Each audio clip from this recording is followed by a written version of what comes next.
Hey, all you cool cats and kittens, it's me, Joel McHale.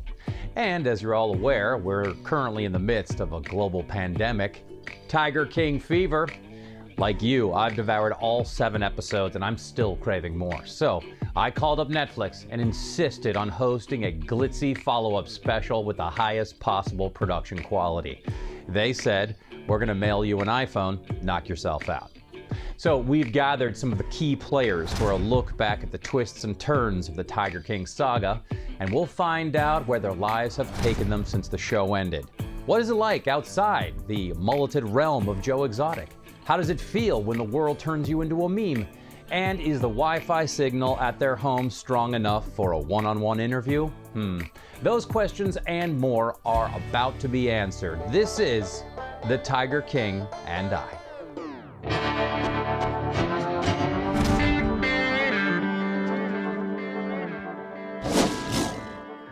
How are you, man? Oh, just living clean, loving Jesus. What's up with you? I'm clean living and loving Jesus too. This is great. Eric Cowie. He's one of my favorite people on the documentary. He's deeply compelling. Eric, welcome to the after show. Thanks for having me. Did you wash your glorious hair today? No. What's the point? You know, I'm going to get peed on every day, so. But Eric, this whole thing is possibly now the biggest documentary in human history. How has your life changed? I haven't seen it. I really haven't. You haven't seen it? 10 minutes? No. And I need to, because that way I can have at least some semblance of ammunition for some of the things that come out of people's mouths, or the memes or memes or whatever they're called. I don't know where they're coming from or what, and, so no, I haven't seen it. Why haven't you seen it yet? I have to ask. Work. You need to tell Jeff and Lauren to give you a couple hours off to start in on this thing. When's the last time you went out in public, like to a mall or a Walmart or something? About 3 days ago. It's rather odd, walking through the parking lot and everybody's got their cell phones out, and I'm just a fucking guy. And your current title remains head zookeeper? Oh, yeah. Major asshole. I don't know. Do you have any regrets about your time with Joe? Sure. Oh yeah. Give me your top 200. No, I'm kidding. What's in the top 5? It's been in the back of my head, and I think about it a lot. A lot of times when we put cats down and they'd use me because just by my appearance or my voice, I could get a cat up the side of a cage where we could dart it and tranquilize it so they could be put down and stuff. Those cats trusted me up until the end, and sometimes I swear they're like, dude, you let me down, kind of thing. I could see it in their face and their eyes. When you have to do that to a cat, I assume there's a medical or something's going on with the cat that it can't continue to live? You would think, but no. Oh. Even before all this happened, Jeff asked me once, point blank, where do my loyalties lie? And, without hesitation, I said, my loyalty, I don't care about you, I don't care about Joe. I am here for the cats. These are my kids out here. Every cat's different in their own different special little fucked up way, and, it makes them endearing. Who do you think had it better at the zoo, the animals or the workers? The animals, yeah. Joe was just he was an asshole, man. You couldn't talk to him and without getting yelled at. He'd run people off in 20 minutes just by this absurdly crass things that would come out of his mouth. And so obviously, as you've just been saying, you're still working with animals, and by that I mean Jeff Lowe. How is it working for him? It's pretty relaxed. There's not the random yellings at, and just for no reasons. Pretty calm guy. Have you met the nanny? I just saw her booty, and that's about it. Now, I'm really shifting gears here, but do you think Joe should be free? Do you think he should be a free man? No. Not no, but fuck no. Yeah. 22 years doing federal time. What's that guy? Like 56, something like that? Yeah, he's going to die in there, so. Yeah. Good riddance. Oh, all right. Wow. That is a powerful statement. Can you imagine what he must be like in jail right now that he finally got what he wanted, which was an extreme amount of fame and press? pretty sure they don't have access to Netflix or anything, so we can't even get to see it. I love irony, so that's. This is a very serious question, Eric. You're being compared to Vince Neil. Are you flattered by that? No, I fucking hate Motley Crue. Oh, wow. You're hearing it now, Motley Crue. They've never been my thing. No, it was too plastic, man. I mean, I'm sorry. Yeah, well, you also have a much lower body fat percentage than Vince Neil does right now. No, I didn't say that. That came out of your mouth, okay? That did, and Vince probably will come after me. It'll be a slow walk to get me, but... Well, Eric, you seem like the genuine thing. You seem like a dang good guy. Oh, thanks, man. Don't stick your hand in a cage anytime soon. Do that every day. Oh, okay. Well, just do it, just a finger or two is fine. Yeah, I've been down that road too. It's really not that bad. You know what I tell everybody? It's like, people ask, does it hurt? And it's like, yeah, it hurts until it stops, and then you're good. It's all right. Well, thank you again. Anything else you'd like to add? No matter what everybody else says, okay, my teeth are jacked up. I'm sorry. I'm old, man. It's what happens. It's what's going to happen to you, too. And no, I don't do meth. I never have. I like sleeping too much. I used to have a drinking problem. Now I do not. So, fuck all y'all, man. These two Tiger King participants either stole the zoo or saved the zoo, but either way you look at it, they have an open marriage. It's Jeff and Lauren Lowe, everybody. Thank you so much for coming on. I have a big question for you, Jeff, right off the top. How many Affliction t-shirts do you own? I bet you I've got 60 or 70. That's terrifying. The zoo is shut down, obviously, right now because of the pandemic. Yes. Mm-hmm. Are the tigers keeping 6 feet away from each other? Most of them do, but every once in a while you'll hear some hanky-panky going on out there, so some of them are breaking the rules. And how's the nanny working out? The nanny's excellent. She's hot. Yeah, she's excellent. You've seen her. Oh, yeah. The first thing it says when you type in Jeff now on Google, it just says Jeff Lowe nanny. We gotta look that up. When you guys look back on the series, and obviously now it's the phenomenon, were you happy about how you were portrayed? No, I mean, I think they tried to sensationalize the story a little bit to give it a villain, and villain is right here. You did say, Jeff, everybody starts out well with you and ends bad. All these guys come to me when they're in trouble, like Joe, and then as soon as I help them and I no longer help them, then they turn on me. I'm getting used to it. I don't know where you found Alan, but he's the most terrifying person I've ever seen on camera. He's the kindest, he's the sweetest hitman you ever could hire. He's got the eyes of a wolf to me. It scares the hell out of me. A question from a Facebook fan. Whose brilliant idea was it for Alan to be filmed in the bathtub? I don't have an answer for that, because when we saw that, we were like, what the hell is going on? I think Eric, for some reason, wanted to see Alan in a bathtub. It was hot and terrifying all at the same time. Kind of slexy, wasn't it? How many times have you guys watched it? One painful time. We watched it like 2 hours, I don't know. We woke up at probably about 5 o'clock just to get a little bit of a head start on it before really anyone else watched it, just so we knew what we were facing. Do you have more biker jackets than you do Affliction shirts? Because I don't think I saw the same jacket twice during the series. I have quite a few. And I started wearing the leather because of the tigers. We don't declaw. And my arms were just getting ripped all to hell. So now it's just that I'm Fonzie. Jeff, how do you respond to people who say that Joe was set up?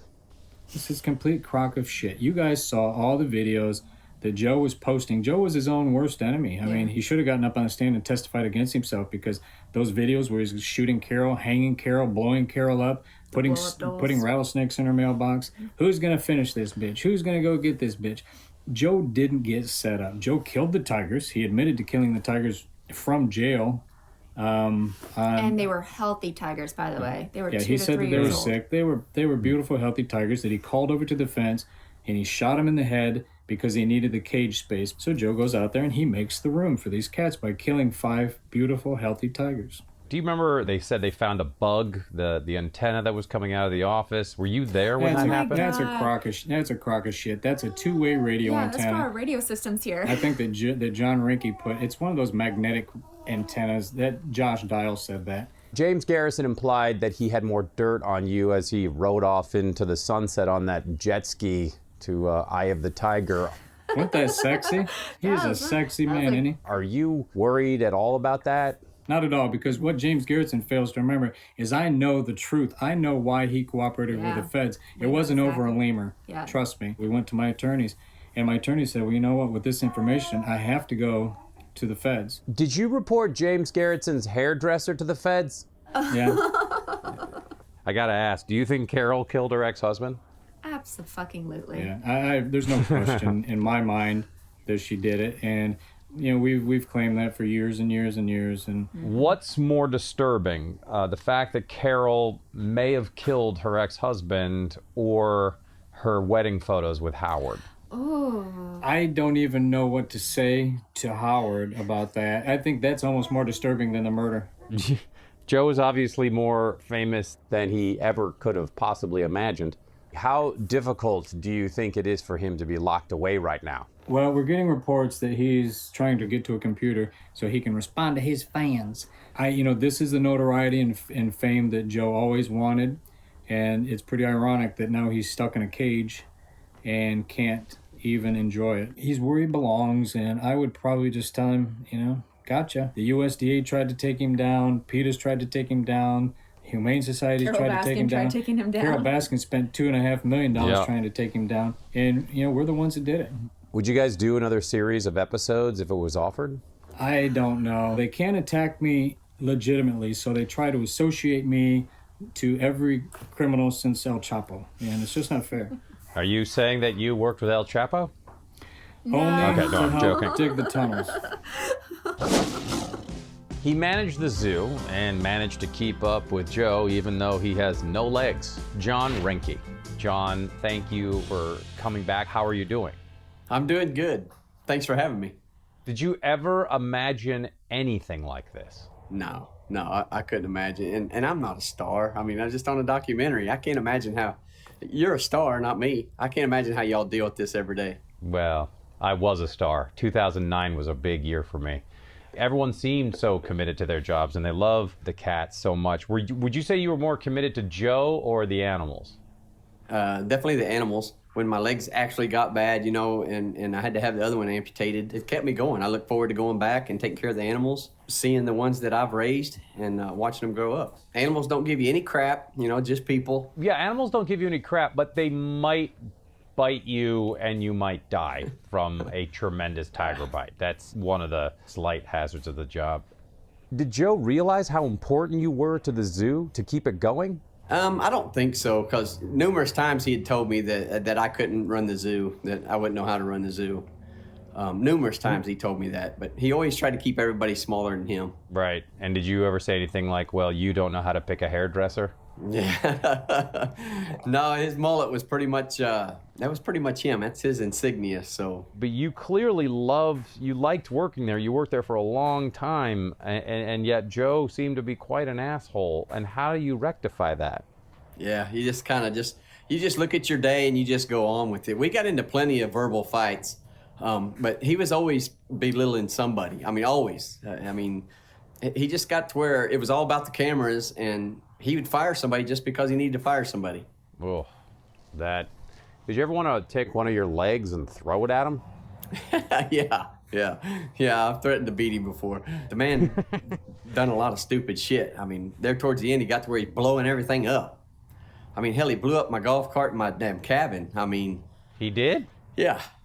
Yeah, oh yeah. Knocked the windshield out of my golf cart, blew a hole in my cabin. Yeah, blew a window out. Jeff Lowe took over the zoo from Joe. Did you get along with Jeff? I did at first, but then he thought I was talking to Joe while Joe was incarcerated, and I quit the same day Joe quit because Jeff and Dylan got in a fist fight in the back parking lot, and they rolled around for 15 minutes, and that's when I made my decision to leave the same day. Yeah, and that's a very long fist fight, 15 minutes. That sounds like two of the worst fist fighters I've ever heard of. A fan on Facebook wants to ask you, who the skeleton was in the passenger seat of your car. That was my only friend at the time. I'm an asshole just like Joe is. I mean, it's, you know, I don't hang out with people because people just stab you in the back. Now that you're on the most popular documentary in history, how has what is it like to go out now? It's a lot different, actually. You're waiting on somebody to come up to you. They don't care about the COVID. They want to shake your hand, get a picture with you. It's pretty crazy. So can they tell you're coming because they can see the painted legs? Do they immediately know it's you? Yeah, I mean, I haven't wore pants, and I wore pants to the sentencing, but other than that, I haven't wore pants in decades. I mean, I just don't wear pants, so I got my legs all dressed up. People need to see them. Do you know that those pants are probably very valuable now if you still have them? Yeah, they probably are, and I do still have them because I'm sure I'm going to go back to court over this. It's not over. You think you're going to go back? Oh, yeah, I'm sure. Because of Joe's appeals? Joe's appeal. I haven't heard an ending to this case yet, so who knows? Have you had any contact with Joe at all? I have not. I have refrained from contacting that man because he don't know how to shut up. And he'll just keep talking, and everything's recorded. Now, I'm sure when this pandemic lifts, there's going to be a movie of you guys, so who should play you? I'm sticking with Matthew McConaughey. To play you? Because a lot of people are talking Yes. about Matthew McConaughey to play Joe. I don't know about that, you know. You have a new wife? No, I have a girlfriend. I'm actually not divorced yet because of the COVID. That all got put off, so we get back into a normal routine. I can get divorced, and I have a new girlfriend now. And how's it going? It's going great, man. I'm the happiest I've ever been in a long time. Is she like, I can't believe I'm dating a celebrity? Yeah, we're both actually saying that. I don't consider myself a celebrity. I just think I'm a guy on a damn documentary. I don't know. The one person on this show who should never have trouble getting hired anywhere, he really gives it all for his job, Saf. Saf, thank you for calling in. It's a pleasure. Thank you very much for having me. Has your life changed at all since it was released? It has in a sense of I don't have any anonymity. I have been recognized in public places, which is new to me. When was the first time you were recognized? I was walking through Walmart on a late night run. Should have only took me 10 minutes, but I was stopped 3 times during a pandemic in Walmart. You clearly love the animals and you seem very committed to your job.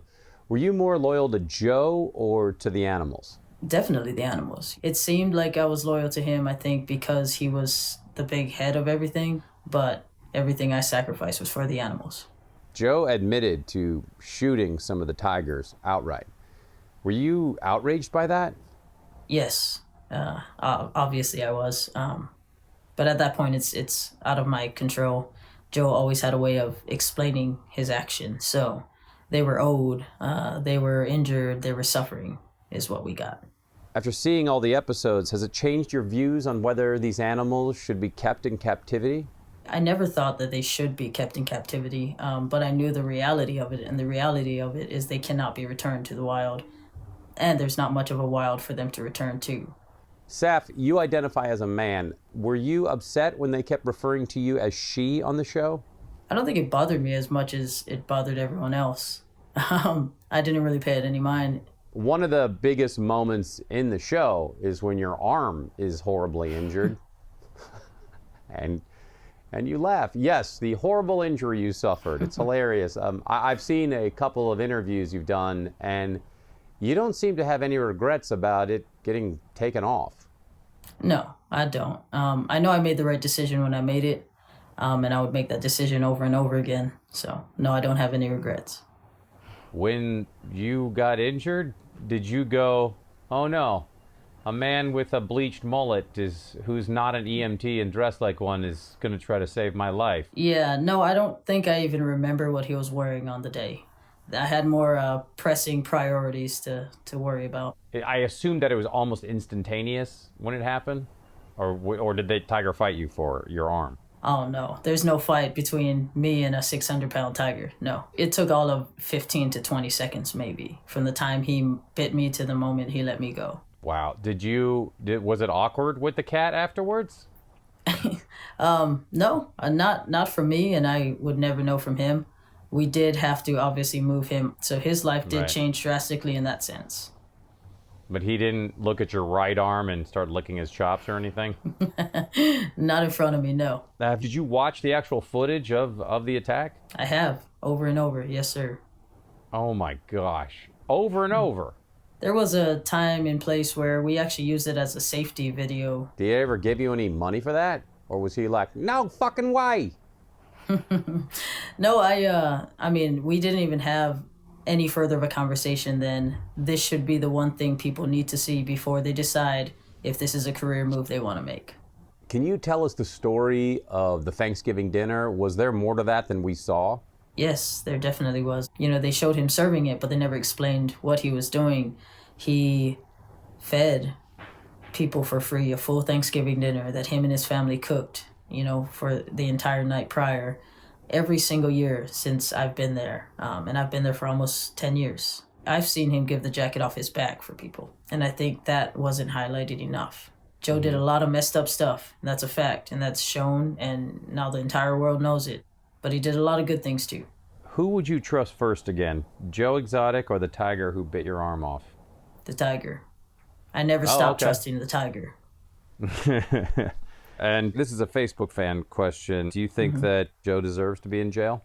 I think justice was served, but I still don't want to see that man die in prison. Now, big, huge, serious question, because the internet has been casting this movie. Who should play you? I mean, I still go back to the kid who played Johnny Tsunami just because of looks. Right. I mean, he looks just like me, so. I'm going to pitch Ken Jeong that he should, he's just going to That have to would have be a lot so of makeup. amazing. That would be He's gonna so have to, amazing. because you're very young, and so, but he's a very old man, so he's going to have to, he's going to really have to use some prosthetics. When this young man wanted to pursue a career in politics, no one told him that would mean sleeping in a zoo. He's Joe Exotic's campaign manager, Josh Dial. Josh, thanks for coming on. How are you? Hey, I'm doing good. Glad to be here. How long were you with Joe while the cameras were following you? When the folks first started filming Joe, I was already working for Joe. So I've known the producers and directors, you know, since day one. The way they did this documentary, it's fair, it's balanced, and I just think it's a wonderful production. Right. I mean, it's funny because Jeff Lowe has a lot of issues about how it's put together. Well, the truth hurts. The truth hurts. You obviously knew who Joe was before you ever started working for him. How did you see him, or what was your opinion of him before you even met him? That he was batshit crazy. And I knew walking up to that zoo looking for a job that I was going to be working for a batshit crazy person who was very shady as far as his business dealings went. But I did it anyways. I mean, how often do you get to say, hey, I'm running for governor and I want you to be in charge of my entire campaign?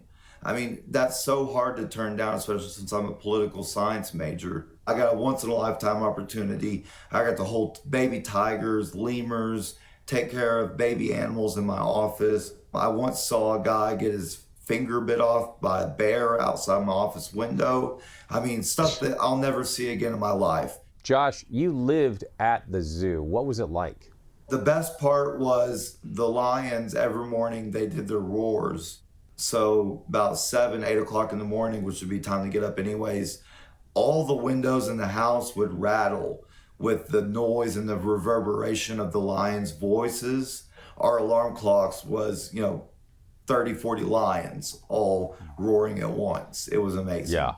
I only have 2 lions here at my house in Studio City, California. That's not nearly as cool. Did Joe ever try anything romantically with you? No. Joe's type is young and dumb. He wants them 17, 18 years old. And me, as a 31-year-old person, I aged out about 12 years ago. So I never had to worry about anything like that with Joe. You were in the room when Travis shot himself. Tell us about that. Thing is I had to go in that office every day and sit in that same chair and look at that bullet hole in the wall every day for a year and a half after Travis killed himself. And I never was able to get counseling because Joe didn't help me and neither did Jeff Lowe. So what my plan is hopefully I'm going to be able to raise some money enough to get me some counseling, get on my meds. And once I'm back stable and ready to go, I want to jump back into campaigning for sure. Obviously, that moment is the most tragic moment of the whole show. When he walked in, was he talking to you? Yeah, I mean, we were talking. He was telling me about his gun. Joe just bought him a Ruger. He said, hey, you know, a Ruger won't fire without a clip. And I said, really? And he said, yeah. And that right then he put the gun to his head and pulled the trigger to prove to me that it wouldn't fire without a clip. However, it must have had one in the chamber. Do you think he had any intention of deliberately shooting himself in that moment? No, because I was looking at him in the eyes when he did it, and I could see the surprise and the fear in his eyes. I could see that, I mean, basically translated, he's like, oh crap, what did I just do? I mean, and maybe 5 seconds of his eyes, I could read it, and then he was gone. Oh my gosh. Yeah. Someone on Facebook asked, did anyone think to get Joe counseling after Travis's death? Was that a thing that Joe even considered? What Joe did is he spoke to a shaman. Did that do anything, did you think? No, I felt like it worsened his condition. You know, I'm all for holistic approaches, but sometimes you need real legitimate counseling and medication. He wasn't getting it. Were you surprised when he was found guilty on all 19 counts? No, I wasn't. People in Oklahoma hate Joe Exotic. He's gay. This is a very red state, and us gay folk are very, we're almost an endangered species here. But other reasons, you know, animal violations, stuff like that. Do you think Carole's Sanctuary, as it's called, do you think that's a better setup than Joe's Zoo, or do you see them as pretty much the same? They're the same. They're all the same. All these animal folks are the same. All they care about is that money. Has there been anything that was put out on the internet that you disagree with strongly? I don't do drugs. Like, I've had a lot of people be mean to me, like saying I do meth and stuff, I guess because I'm associated with Joe Exotic. You know, I've never touched the stuff a day in my life. And that's really what hurts. I want to clear that up. Joe obviously wanted to be famous, and now he is probably more famous than he ever imagined. Do you think he even knows the scope of his fame now? He's communicating with some of his old fans, and he's having them run Facebook pages. So he's getting he's getting all the messages people are sending, all the money people are raising for him. He's getting all that. Yeah, he's in the loop on this, and he's loving every minute of it. I guarantee that. On camera, you said, fuck the feds. Fuck the feds. Are you worried about saying stuff like that at all? Yeah, I mean, I am definitely. It definitely gives me some worry. I don't know very many people that do like the feds. I mean, the federal government has failed us on so many levels. So, you know, I have no problem saying it once again. Fuck the feds. They need to be working for us. Their paychecks come from us. Their tax money that they blow comes from us. So I feel like I have every right as an American citizen to say, fuck the feds, do your job. You heard it, folks. And now, let's hear from one of the men who captured Joe Exotic's heart, 1/3 of the Tiger King throuple. He was a man of few words and even fewer teeth. But as you're about to see, that's all changed. Well, some of that's changed. Here's John Finley. Now, there's something, the way I'm looking at you, there's something different looking about you. Oh, that's right, you're wearing a shirt. No, I'm kidding. And congrats on your teeth, look amazing. Thank you. It took a while to get them, but once I actually got them, it took me a while to get them to where I was able to really wear them. And now I pretty much wear them all the time. They look amazing. And the, I don't know what you call that, the goatee, the Van Dyke, you look like a character out of a mythical cowboy, like a mythical Western. I love it. In the documentary, you have a lot of tattoos, and you had a big tattoo on the lower part of your stomach covering another tattoo. How is that healing? You know, it is completely finished. It's still kind of in the healing process, but a lot of people are dissing the tattoo artist. Really? Oh, yes. They are dissing my tattoo artist like hardcore. Why? Because in the documentary, they showed it not finished. I've actually had it completely finished since then. It looks 100 times better than what it did, and it will be revealed, but I don't know when. So you obviously were in a relationship with Joe and involved with a woman who worked at the zoo. Were there a lot of people hooking up at the zoo? From what I understand, yes. And I've seen a lot of relationships form because of it, and I've seen a lot of relationships end because of what was going on. Would you say, meet me in the tiger cage number 4 and we'll just try to avoid the 400-pound cat while we do it? How did it work? I don't know anything about that. Okay. All right. So going back, so Joe, he dedicated a song to you, and was it flattering? Was it embarrassing? Was it alarming? Do you remember the words? No, I don't exactly remember the words. Some of them were bad, some of them were great, some of them were just way off the wall. And that clearly not his voice. There's been tons of press about it not being his voice. That is not him singing. How quickly did you watch the documentary after it came out? I actually watched it that night, and me and my fiance both binge watched it in 7 hours. Wow. Netflix is very happy to hear that. I had to know what was on it, and so did she, and we had to be kind of prepared to know what was going to go on. I mean, how else are you supposed to know what's going on without watching something? Were you happy about how you were portrayed? No, I was not. I mean, I was portrayed as a drugged out hillbilly, and that was not me then. At that time, I was 4 to 5 years clean. So you would quit while you were with Joe? When my daughter was born, I decided to never touch another drug ever again. Very cool. How old's your daughter? She's 4 right now, almost 5. No tattoos yet? Just a couple of placeholders maybe? None that I know of.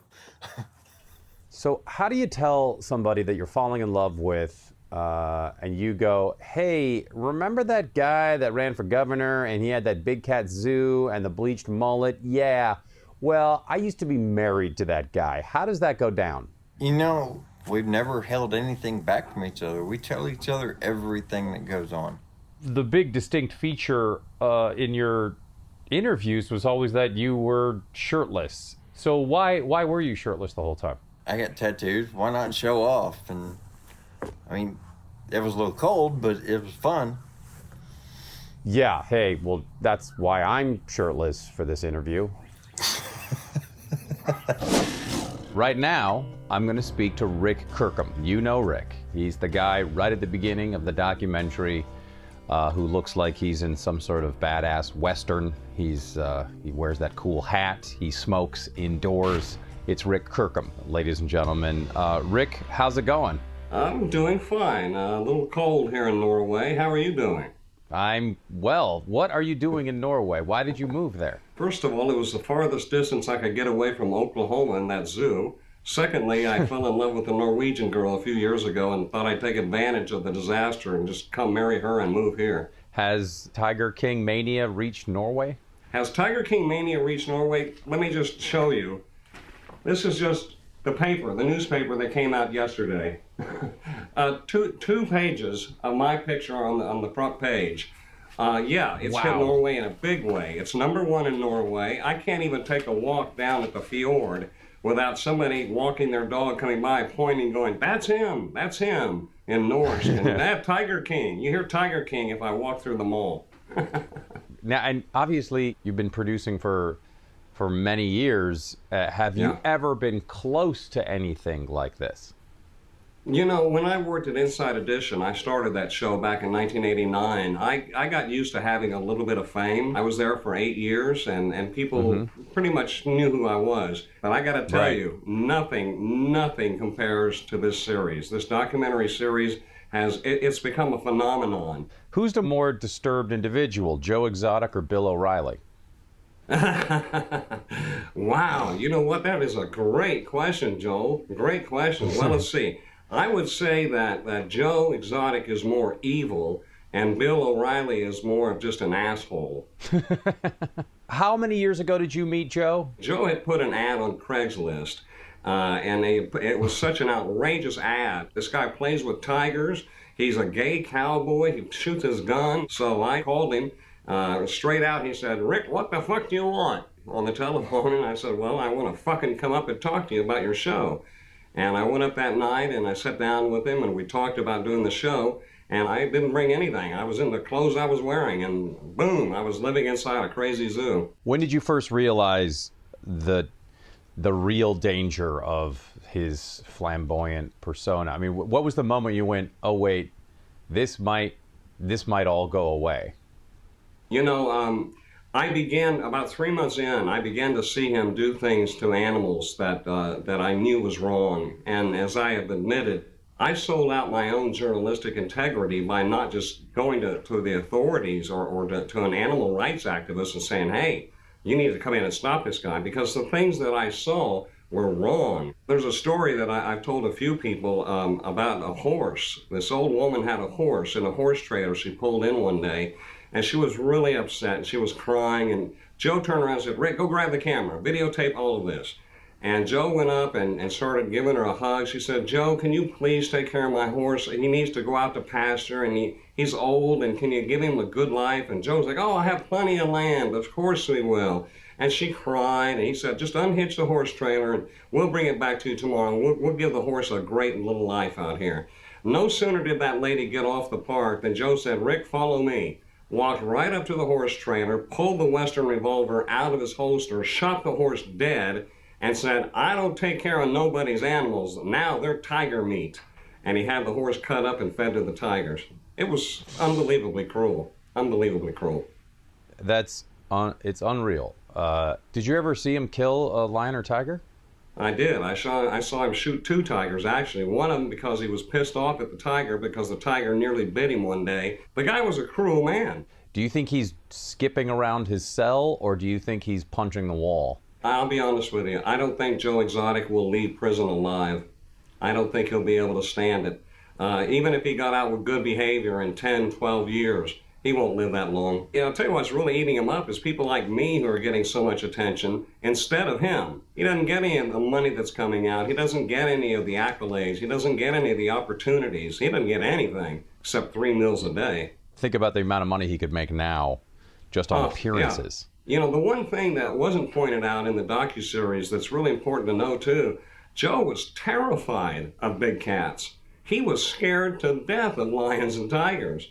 And in the shots that you see in there where he's in with the 2 tigers, the white one and the other one, the white one is blind and the other one is on tranquilizers. It's idiotic to think how he's become famous as the Tiger King when he's so terrified of big cats. Wow, I did not know that. What did you think of Joe's supposed plot to kill Carole? I mean, he asked me to kill Carole one time, but it was like a joke. He's like, I'll make you a rich man if you'll kill Carole. Okay, whatever. But that's when he got serious. When I left the park and the studio burned, that's when Joe started downhill hard. As it all shook out, do you regret feeding it at all? I regret ever meeting Joe Exotic because I went in because I saw there was a great opportunity for an incredibly wonderful show about big animals and this crazy zookeeper. But I too was sucked in to the surreal world of Joe Exotic. I will never get over. I still have nightmares, Joel. I still have nightmares today. I had nightmares last night. And since this docuseries has been back, I've had more nightmares about having lived on that park. I want to put this chapter away, but it keeps getting bigger and bigger and bigger. The one thing that I think that can come out of this docuseries that is good, people are now going, free the animals. I think that's the best thing. As you've seen, the internet has cast the movie. Who would you like to play you? I think the one person that's been brought up is Billy Bob Thornton. I think he might make a good Rick Kirkham. Well, there you have it. I hope this satisfied your hunger for more stories from the wild world of Tiger King. We learned a lot today. We discovered that Joe Exotic doesn't have many allies left amongst his old zoo crew. We found out the hottest Tiger King celebrity hangout is Walmart. And most importantly, we learned that there is no job offer that I'll turn down. I'm Joel McHale, this is my couch, and I'll see you at the end of the next documentary series that becomes a surprise sensation during a global pandemic. Thanks for watching.